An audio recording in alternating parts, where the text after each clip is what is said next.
Dando sequência ao nosso vídeo anterior, retomando aqui a proposta de compreensão do Espírito à luz do ensinamento dos Espíritos, nós vamos, na sequência do estudo, ver a questão 77, uma vez que a 76, que definição se pode dar dos Espíritos, já foi dita no vídeo anterior, e a resposta dos Espíritos foi: que definição se pode dar dos Espíritos? Pode dizer-se, lembrando que definição e conceito são diferentes. Kardec busca uma definição, mas os Espíritos só conseguem nos passar os conceitos. Não porque eles estão limitados, mas porque a nossa linguagem que é limitada, segundo eles. Então, quando ele responde que definição se pode dar dos Espíritos, os Espíritos respondem: pode dizer-se que os Espíritos são os seres inteligentes da criação, povoam o universo fora do mundo material. Ele está falando dos seres incorpóreos, de espíritos desencarnados, e não de espíritos encarnados, que Kardec didaticamente recomendou que chamássemos de alma, para diferenciar quando o espírito está encarnado ou desencarnado. Tanto é que Kardec pergunta para os espíritos, quando está trabalhando essa questão de entre espírito e alma, ele pergunta: que é da alma ao desencarnar? Os espíritos respondem assim: voltam a ser espíritos, retornam ao mundo espiritual, voltam a ser espíritos. Então, na questão 77, dando sequência à nossa proposta de conhecer um pouco mais o espírito, segundo as perguntas de Kardec, os espíritos são seres distintos da divindade ou serão simples emanações ou porções desta, e, por isto, denominados filhos de Deus? Olha que pergunta mais capciosa. Havia o panteísmo, que entendia que cada espírito era uma porção divina, e que ao desencarnar-se, reintegraria ao todo.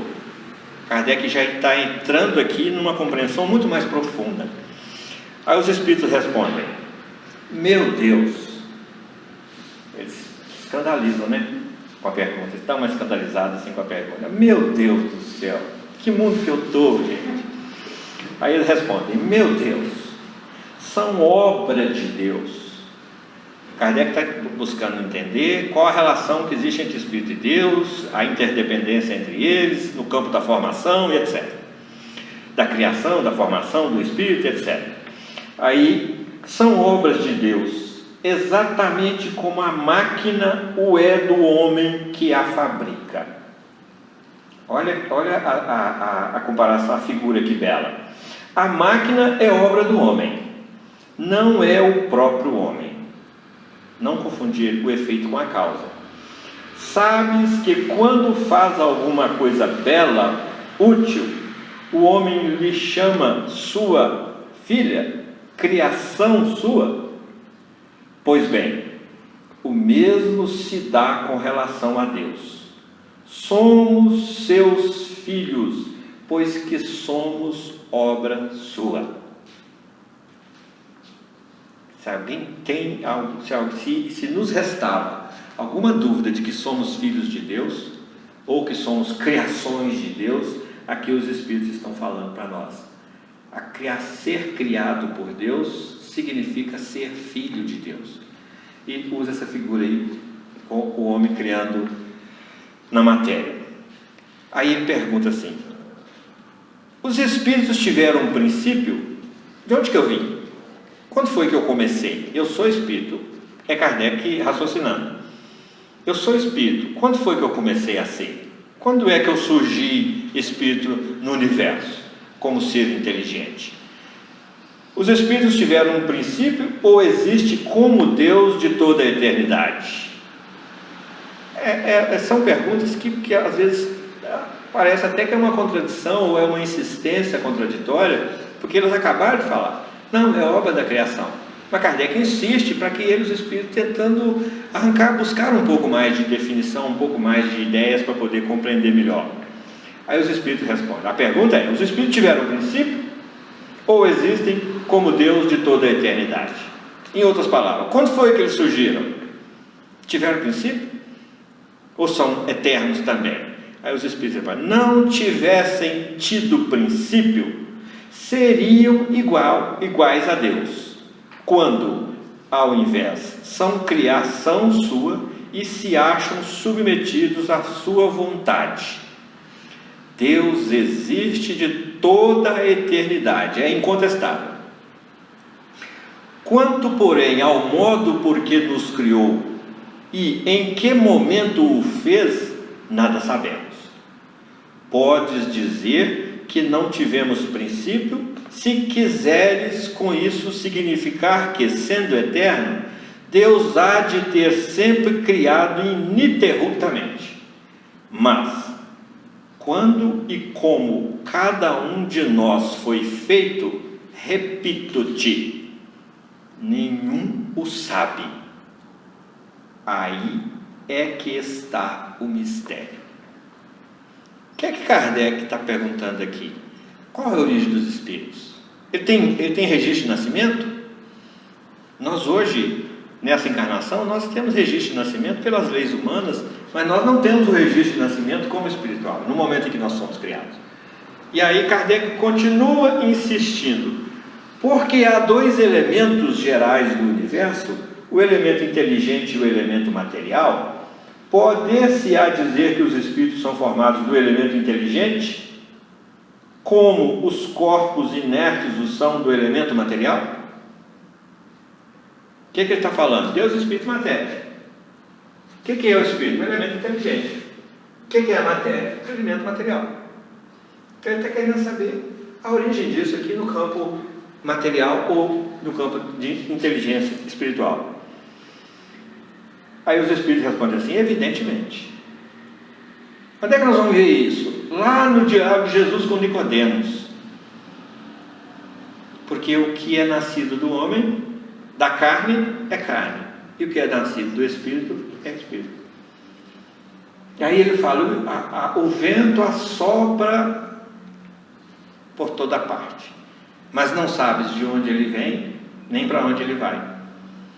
Olha a figura, agora que por definição, lá do latim, a palavra espírito também tem o significado de sopro. Olha até que Jesus vai utilizar lá no diálogo com Nicodemos, quando ele quer distinguir espírito da matéria, carne a parte material da parte espiritual, quando ele fala o que provém da carne é carne, o que provém do espírito é espírito. Aí ele lança essa pérola. O vento assopra por toda parte, mas não sabes de onde ele vem, nem para onde ele vai. Então nós vamos encontrar a confirmação dessa definição aqui lá no diálogo de Jesus com Nicodemos, que está no Evangelho de João, não me lembro o capítulo nem o versículo, porque não tem como guardar, não sou de guardar muito isso. Evidentemente, os espíritos são a individualização do princípio inteligente, como os corpos são a individualização do princípio material. Aí ele está fazendo a distinção, separando. Toma que é seu, me dá que é meu. Espírito e matéria. A época e o modo por que essa formação se operou é que são desconhecidos.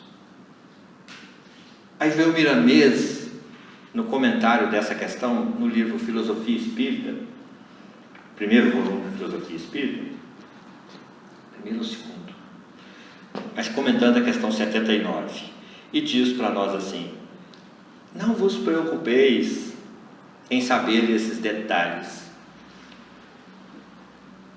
nos instigando a começar a nos preocuparmos em exercer-nos como espírito que nós somos, seres pensantes. E aí ele fala, se ainda não for capaz de perdoar, como quer conhecer aquele que perdoa, que é o próprio Espírito?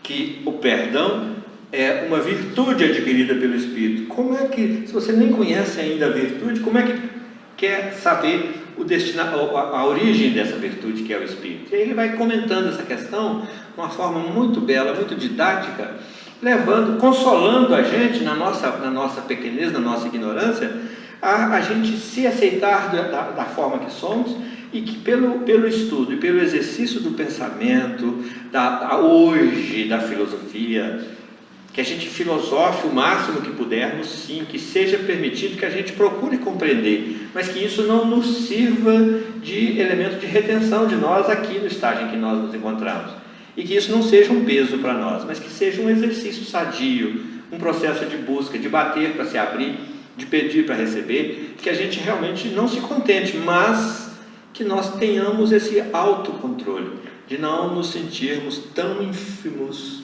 por ainda não compreendermos, porque realmente é muito complexo. Tanto é que os próprios espíritos, o espírito Lamennais, num comentário de uma questão do Livro dos Espíritos, ele fala assim: enquanto vós pesquisais o perispírito, nós cá no plano espiritual perscrutamos o espírito.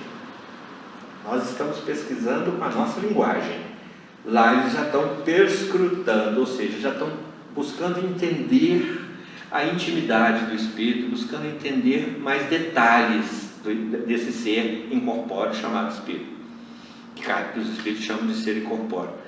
Então, são níveis de compreensão. Nós aqui estamos tateando, pesquisando, daqui, dali, buscando, e é salutar isso, porque o lado filosófico do Espiritismo vem exatamente nos conferir essa ferramenta filosófica para que a gente exerça a nossa criticidade, para que a gente exerça a nossa curiosidade mesmo, para que a gente vá, através dela, aumentando o nosso conhecimento, mas com um zelo tal que isso não nos deprima, que isso não nos sirva de peias, ou que isso não nos sirva de elemento de rebaixamento e de baixar a nossa autoestima. Não, busquemos elevar a nossa autoestima nesse processo de busca, para que cada vez mais cada um de nós vá tendo um conceito mais amplo. Se ainda não temos a condição de ter a definição, que tenhamos esse conceito o mais amplo possível à luz de um processo de pesquisa. Enquanto eles que já têm mais recursos em planos mais elevados da vida, enquanto eles já estão perscrutando, já estão buscando compreender a intimidade do espírito, compreender a natureza íntima do espírito, que esse aí já é perscrutar.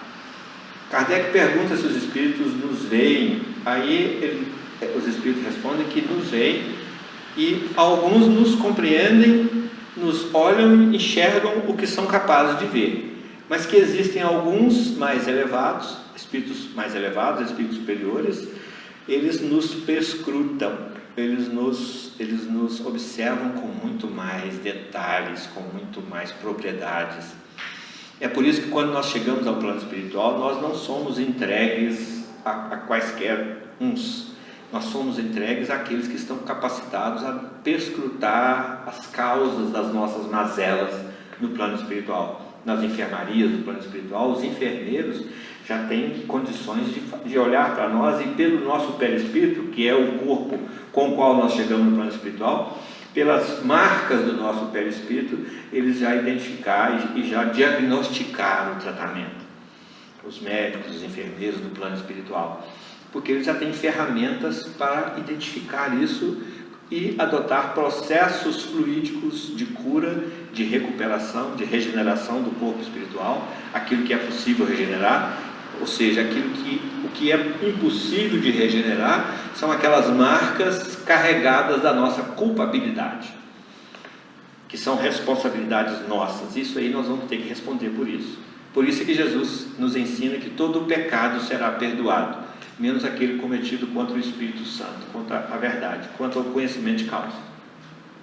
Então os enfermeiros, os curadores do plano espiritual, os enfermeiros, os médicos, têm conhecimento muito mais apurado, onde eles já conseguem interpretar o perispírito com muito mais propriedades, digamos assim. Então, seguindo então na questão 80. A criação dos espíritos é permanente ou só se deu na origem dos tempos? Olha a pergunta, buscando entender. Aí os Espíritos respondem assim: é permanente. Quer dizer, Deus jamais deixou de criar. Vamos jogar Evangelho nisso? Quando Jesus é questionado sobre trabalhar no sábado, curar no sábado, colher espigas no sábado, os seus discípulos, e os fariseus o questionam, aí ele usa uma expressão que se associa a essa aqui, essa resposta: o meu Pai trabalha sempre, e eu trabalho também. Então a gente percebe que o Evangelho e as obras básicas da doutrina espírita, elas vão se complementando e se clareando e se confirmando. Então a expressão de Jesus, o meu Pai trabalha sempre, está ligada nessa capacidade divina de estar sempre criando, porque o trabalho, um dos trabalhos de Deus é criar, por isso ele trabalha sempre. Agora, a execução das leis divinas é responsabilidade nossa, dos espíritos que estão submetidos a essas leis.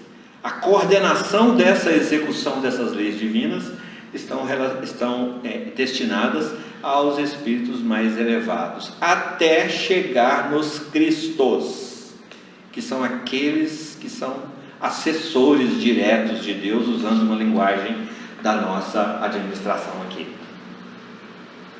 Ficou claro isso? Então há uma hierarquia. Aqui está Deus e aqui estão os espíritos. Essa pirâmide, esse triângulo aqui, poderia representar um lado de uma pirâmide, né? Então, se a gente for pegar aqui, é uma escala espírita aqui, que está lá na questão 100 e seguinte, que nós vamos estudar lá no princípio 5, quando formos estudar a evolução. Mas a gente percebe que há uma hierarquia. A Deus, há aqueles que estão assessorando diretamente a Deus, e aqueles que estão assessorando os assessores, e assim vai, até chegar em nós e até chegar em cada elemento da criação que está submetido às leis divinas. Assessorando com base em quê? Com base em princípios imutáveis chamadas leis divinas, em regras imutáveis chamadas leis divinas. Então, quanto mais evoluído é o ser, mais consciência da lei divina ele vai tendo, ele já tem, e que vai repassando isso nessa hierarquia espiritual até chegar em nós. E nós aí estamos tateando aí para compreender a lei divina, identificar na nossa própria consciência onde ela está escrita. Aí nós voltamos na questão 621. Onde está escrita a lei divina? Na vossa consciência. Então, mas gradativamente aqui, quanto menos evoluído nós somos, mais dificuldades de identificar essas leis em nós vamos tendo. Mas nós vamos gradativamente nos desmaterializando, nos moralizando e descortinando essas leis em nós. E essa cortina, segundo os Espíritos, da questão 11 do Livro dos Espíritos, é a materialidade que ainda existe em nós. Porque nós já sabemos que nós transpiramos materialidade pelos poros, né? Que nós liberamos materialidade pelo hálito, pela nossa respiração, que nós irradiamos materialidade.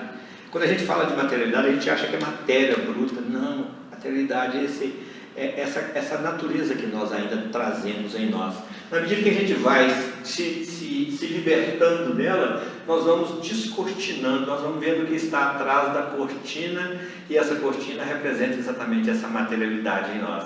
E aí nós vamos enxergando aquilo que nós ainda não enxergávamos, porque estávamos com a visão obscurecida por essa materialidade. Essa é a resposta dos Espíritos na questão 11 do Livro dos Espíritos. Então, gradativamente, na proporção em que nós vamos evoluindo, nós vamos tendo maior consciência da lei divina na nossa consciência. Vamos aprendendo a identificá-la melhor. E mais que isso, a segui-la.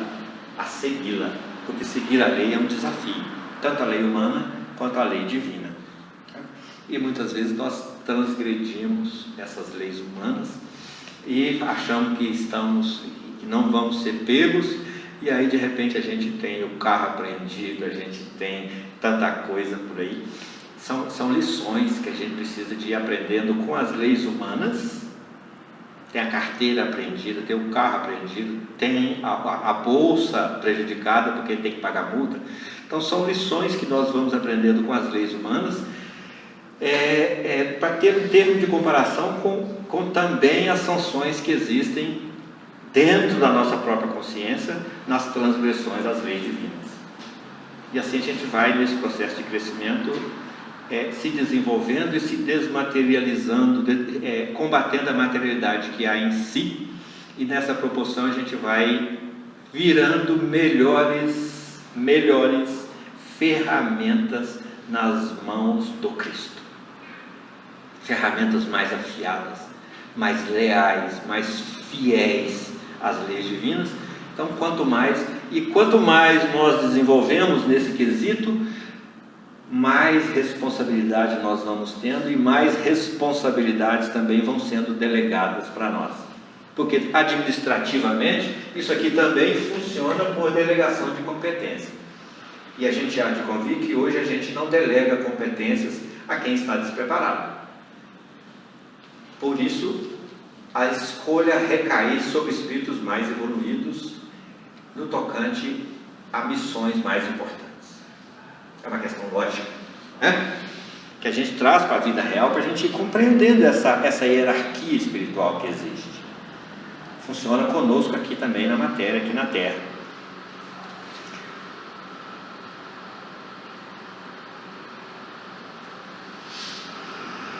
A questão 81, os espíritos perguntam assim: os espíritos se formam, a Kardec pergunta assim, os espíritos se formam espontaneamente ou procedem uns dos outros? Voltando àquela questão, ele está insistindo aí para ver se vem mais esclarecimentos, mas já foi respondido lá atrás. Não, Deus os cria. Meu Deus, são obras de Deus. Quando ele pergunta lá atrás, e os espíritos respondem: meu Deus, são obras de Deus. Deus os cria, como a todas as outras criaturas, pela sua vontade. Mas repito ainda uma vez, porque Kardec insistiu com a mesma pergunta e falou: mas repito ainda uma vez, a origem deles é mistério. Será certo dizer-se que os espíritos são imateriais? Essa pergunta é capciosa, porque a gente, com a nossa pouca inteligência dos elementos da Trindade Universal, a gente é levado a imaginar e a definir por conta própria que os espíritos são imateriais. Já que eu não conheço, eu conheço a matéria, ele não é da matéria, então ele é imaterial. É uma dedução mais ou menos lógica no nosso nível de compreensão, mas que os espíritos nos corrigem. Será certo dizer-se que os espíritos são imateriais? Olha que eles são. Como se pode definir uma coisa quando faltam termos de comparação e com uma linguagem deficiente? Dá uma puxada de orelha aqui, né? Pode um cego de nascença definir a luz? Imaterial não é bem o termo, incorpóreo seria mais exato, pois deves compreender que, sendo uma criação, o espírito há de ser alguma coisa. É a matéria quintessenciada, mas sem analogia para vós outros, e tão etérea que escapa inteiramente ao alcance dos vossos sentidos. Ou seja, os espíritos aqui nos retira essa conclusão meio intempestiva de que os espíritos são imateriais, que a gente já tirou, e nos corrige no sentido de: nós sabemos do fluido cósmico universal, que é a matéria-prima elementar de todas as coisas.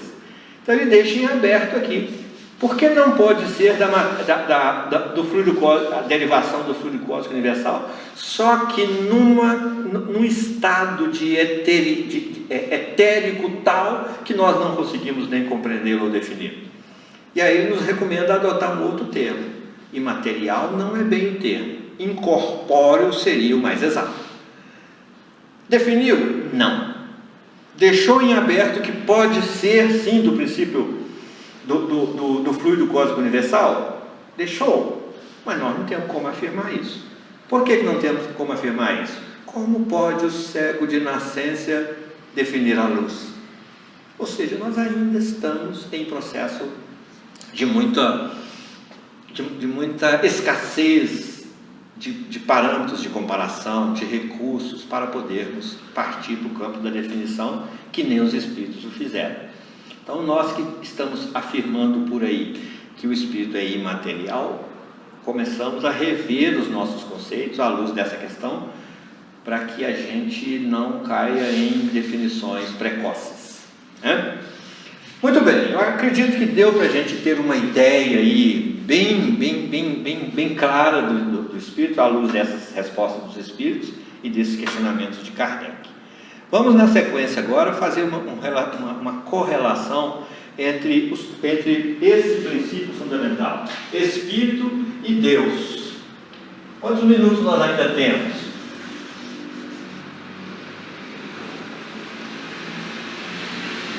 Aqui, na linha do tempo, temos 10 minutos para a gente só complementar o gráfico do vídeo anterior, da semana passada, dos vídeos, em que nós já vimos o princípio fundamental Deus e que já vimos o princípio fundamental Jesus.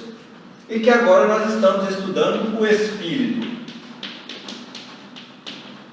E que pelas perguntas que nós estudamos hoje, nós vimos que o Espírito guarda uma relação direta com a matéria, e que às vezes até se imerge nela, se adentra nessa matéria, como é o Espírito encarnado. E aí nós precisamos de lembrar que o Espírito reencarna. Reencarnação. Meu Deus, para que eu tenho que saber isso? Para eu compreender Deus, para eu aumentar a minha compreensão de Deus. Compreender totalmente? Obviamente não, mas para eu aumentar, para que eu consiga sustentar Deus como sendo soberanamente justo e bom. E que esse Espírito, ele é imortal, imortalidade da alma, imortalidade. Por que eu reencarno? É porque existem os dois planos. Existe o plano espiritual, que é a pátria do Espírito. Plano espiritual, que é a pátria, é a morada original dos Espíritos. Plano espiritual, é a morada original dos Espíritos. É lá que é a nossa terra. Isso aí nos leva é lá que é o nosso espaço, o nosso lugar. Nossa terra é aqui. É lá que é o nosso espaço, é o espaço espiritual. É lá que nós espiritualmente pertencemos. São seres inteligentes que povoam o universo fora do mundo corporal. Está lá, estudando essa questão hoje.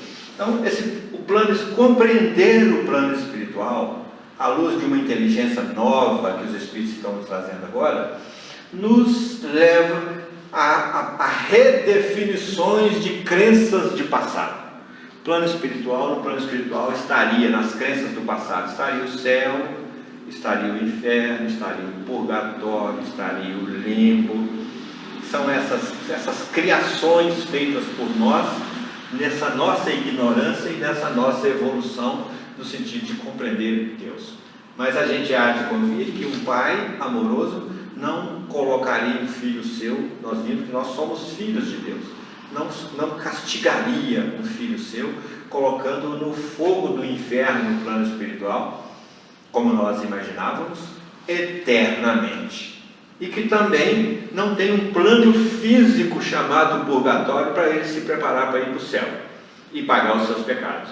E hoje nós estamos compreendendo que esse purgatório, se a gente for tomá-lo como lugar, ele é exatamente aqui. Nós estamos aqui pelos meios da reencarnação, pelos recursos da reencarnação, resgatando débitos de passado, para que nós adentremos planos mais elevados do mundo espiritual. Esse mundo espiritual também está pertencente a essa hierarquia aqui, e que espíritos inferiores vêm cá para a base, espíritos melhores vão para outras camadas desse plano espiritual, se é que nós podemos chamar de camadas, mas que chamar de níveis,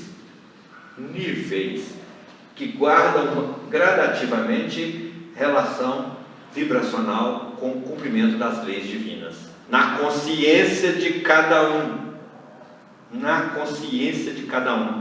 e nós vamos ser atraídos para níveis espirituais tais que vibrem, que estejam na vibração da nossa consciência. Nós não vamos para o céu ou vamos para o inferno, nós vamos para o plano espiritual com a consciência que nós já temos, no nível vibracional em que nós nos situamos aqui e agora, se desencarnássemos hoje ou amanhã, ou daqui a pouco. Tá dando para acompanhar isso bem, gente? Então, qualquer dúvida, por favor, perguntem. Então para que reencarnar? Para que a gente tenha a oportunidade de consertar transgressões às leis divinas que nós praticamos nesse decorrer de imortalidade da alma. Isso nos remete a um passado. Então, isso nos remete a uma nova compreensão de imortalidade. Então, nós não somos imortais a partir daqui. Nós já éramos imortais desde o momento em que nós fomos criados por Deus, que nós não sabemos como vimos hoje na pergunta específica. Não temos como saber, não sabemos, mas que nós já sabemos que Deus é eterno e que nós já somos bem, que nós já fomos criados há muito tempo. E temos dentro das nossas características, para não chamar de atributos, porque atributos são divinos, mas dentro das nossas potencialidades ou das nossas características, nós temos umas que há de ser sempre ativos. O Espírito está sempre em ação. Sempre em ação. E nessa atividade pregressa, até chegar a essa encarnação de agora, aqui nós vamos desencarnar, ainda não desencarnamos, mas aqui nós vamos desencarnar. Essa ação, essa atividade pregressa aqui, obedeceu ao nosso livre arbítrio, que nos conduziu à prática, ou do bem, ou do mal. Como poder definir entre o bem e o mal? O bem é tudo que está conforme a lei divina. O mal é tudo que está contrário à lei divina. Então, o que nós adquirimos de bem serve para nós de ponto de apoio nessa encarnação. E o que nós contraímos de transgressão, como efeito da transgressão da lei divina em forma de mal, nós serve agora como objeto de canalização das nossas energias nessa encarnação, para poder consertar. Para isso que serve a encarnação. E a partir dessa nova compreensão, nós estabelecermos um novo perfil de Deus. Deus é soberanamente justo e bom, mas isso tudo simultaneamente. Ele não nos perdoa da forma como nós imaginávamos que perdoava, e não nos pune da forma como nós imaginávamos que punia. Então, Emmanuel fala para nós uma frase belíssima, quando ele fala assim: a reencarnação poderia ser considerada como sendo um perdão divino, perdão pelo mal cometido, se é que Deus pudesse perdoar. Então, por que ela poderia ser considerada como um perdão divino? Como nova oportunidade dada por Deus, num exercício de uma paciência, de uma tolerância e de uma indulgência para com as nossas imperfeições, ou seja, exercício da caridade divina, na sua essência maior para com cada um de nós, é a oportunidade. Você fez, não fui eu. Então você vai lá e conserta. O que eu posso fazer? Investir em você, te propiciar todos os recursos, te amparar com tudo, mas a responsabilidade é sua e ela é intransferível e inalienável. Ela é sua. Foi você que cometeu a transgressão, então você se encarrega agora de consertar isso tudo. E eu vou te dar o principal. Ao invés de te mandar para o inferno de cabeça para baixo, por você ter praticado mal, eu vou te dar o principal. Vou te dar uma nova oportunidade. Como espírito imortal que você é. Isso é Deus conversando conosco. Como espírito imortal que você é, que é perfectível, ou seja, você vai chegar a mim. Você vai ser um dia um assessor direto meu. Mas para isso você precisa de novas oportunidades. E de paciência, de tolerância e de novas oportunidades. E de investimento. E eu não tenho cessado em investir em vocês. Ele falando conosco. Olha a quantidade de investimento, olha os mensageiros que eu já mandei. Eu mandei meu filho, meu assessor direto, foi lá levar para vocês o meu evangelho. Então isso tudo é investimento divino em nós, para que a gente faça essa caminhada evolutiva de uma forma bem pé no chão, do tamanho que a gente é. Aqui nós temos a oportunidade de nos empobrecer em espírito, de buscar consolo para as nossas aflições, de amansar as nossas energias mais violentas, de ter fome, desenvolver em nós a fome e sede de justiça divina, de ser misericordioso para receber misericórdia, e assim passar pelas 7 bem-aventuranças, com uma nova consciência, à luz de um ensinamento novo, que é o Evangelho de Jesus. Nós chegamos ao final aqui hoje do nosso encontro. Semana que vem tem mais, com a graça de Deus, se Deus quiser e Ele quer. Nós aqui precisamos de querer mais. Então na semana que vem a gente continua dando sequência nesse estudo, buscando relacionar o princípio fundamental espírito com os demais princípios fundamentais. Ok? Muito obrigado, muito boa noite a todos. Que Jesus abençoe cada coração que nos assiste e que venha nos assistir, a nos ouvir aí através do YouTube.